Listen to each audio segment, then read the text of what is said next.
ಇಲ್ಲ ಮೇಡಮ್, ಯಾಕಂದ್ರೆ ನಾನು ಹೊರಗಡೆ ಒಂದಿಷ್ಟು ಜನ ಪ್ರೊಡ್ಯೂಸರ್ನೆಲ್ಲ ಟ್ರೈ ಮಾಡಿದೆ.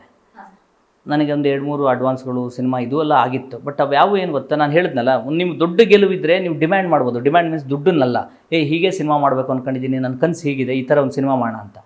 ನಿಮ್ಗೆ ಸೋಲಿದ್ದಾಗ ನೀವು ಡಿಮ್ಯಾಂಡ್ ಮಾಡೋದಕ್ಕಾಗಲ್ಲ. ಬಟ್ ಮನ್ಸು ಏನು ಗೊತ್ತಾ, ನನ್ನ ಕನಸು ಈ ಥರದ್ದೊಂದು ಸಿನಿಮಾ ಮಾಡಬೇಕು, ಸೋಲಿರಲಿ ಗೆಲುವಿರಲಿ, ಮನುಷ್ಯನ ಒಂದು ಡ್ರೀಮ್ ಇರುತ್ತಲ್ಲ, ಡ್ರೀಮಲ್ಲಿ ಅಂಥ ಬದಲಾವಣೆಗಳು ನನ್ನಲ್ಲಾಗಲ್ಲ. ಇಲ್ಲ ಸಿನಿಮಾ ಮಾಡಿದರೆ ಹೀಗೆ ಮಾಡಬೇಕು ಅನ್ನೋ ಒಂದು ಇದಿರುತ್ತೆ. ಬಟ್ ಅದು ಬೇರೆಯವ್ರ ಮುಖಾಂತರ ಅದಾಗಲ್ಲ. ಪಾಪ ಅವ್ರದ್ದು ತಪ್ಪಲ್ಲ, ಅವ್ರು ಹೆಂಗೆ ನನ್ನ ದುಡ್ಡು ಹಾಕೋಕ್ಕೆ ಸಾಧ್ಯ ಹೇಳಿ ಸೋತವ್ರ ಮೇಲೆ.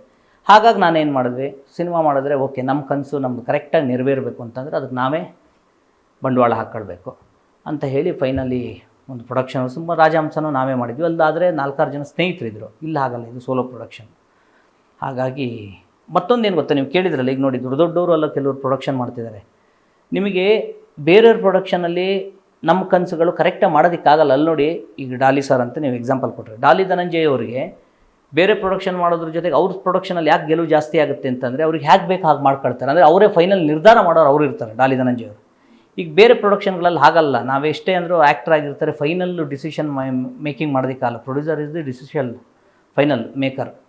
ಹಾಗಿದ್ದಾಗ ಅದು ಸ್ವಲ್ಪ ಪ್ಲಸ್ಸು ಆಗ್ಬೋದು. ನಿಮ್ಗೆ ಸುಮಾರಷ್ಟು ಜನ, ಈಗ ರಿಷಬ್ ಶೆಟ್ಟಿ ಇರ್ಬೋದು, ಅದಾದಮೇಲೆ ರಕ್ಷಿತ್ ಶೆಟ್ಟಿ ಅವರು ಇರ್ಬೋದು, ಇವರೆಲ್ಲರೂ ಕೂಡ ಅವರವರೇ ಪ್ರೊಡಕ್ಷನ್ ಮಾಡ್ತಾಯಿದ್ದಾರೆ. ಕಾರಣ ನೋಡಿ, ಸಕ್ಸಸ್ ರೇಟು ಹೀರೋನೇ ಪ್ರೊಡ್ಯೂಸರು ಡೈರೆಕ್ಟ್ರು ಆದಾಗ, ಅಥವಾ ಡೈರೆಕ್ಟ್ರೇ ಪ್ರೊಡ್ಯೂಸರ್ ಆದಾಗ ಸಿನಿಮಾ ಸಕ್ಸಸ್ ರೇಟ್ ಜಾಸ್ತಿ. ಆಮೇಲೆ ಶ್ರಮನೂ ಕೂಡ ಎಕ್ಸ್ಟ್ರಾ ಇರುತ್ತೆ. ನನ್ನ ದುಡ್ಡು ಅಂತ ಇದ್ದಾಗಿರೋ ಶ್ರಮ ಇದೆಯಲ್ಲ, ಬೇರೆಯವ್ರ ದುಡ್ಡು ಅಂದಾಗ ಇರಲ್ಲ. ಅದು ಸತ್ಯನೇ. ಅದು ಯಾರು ಬೇಕಾದರೆ ಹೇಳ್ಬೋದು.